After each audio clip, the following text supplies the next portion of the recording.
I'm Eric Fry, the New Mexico Department of Game and Fish. I'm the Sport Fish Program Manager under the Fisheries Management Division. We're down on the Red River below the hatchery on the special trout water. And today we're doing a population survey on our trout population. And we're going to be doing it via electrofishing.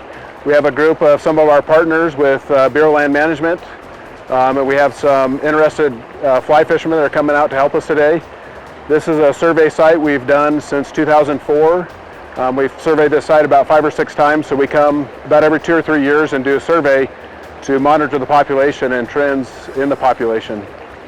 The habitat through this reach is usually pretty good. It's made up with some really deep plunge pools, some large boulders. It's a great place for trout.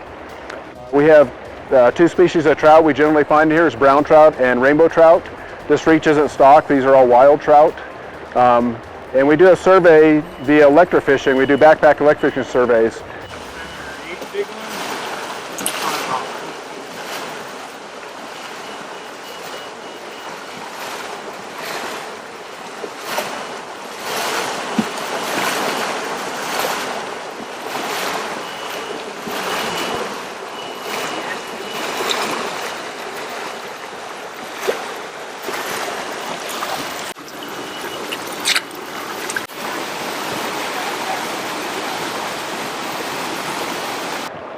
So we just completed one of our elect fishing passes, and now we bring the fish back into our processing site, and you can see behind me all our biologists are processing the fish.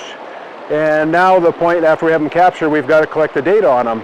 And what that involves, we bring them in, and you can see they're in the buckets behind me. We take the fish out of the bucket, we look at it, we identify it to species. So the 2 species we have today are brown trout and rainbow trout. Rainbow 253. After identifying the species, we measure it in millimeters. 128. And then we weigh it in grams. 11. And that information gives us an idea of the different size classes.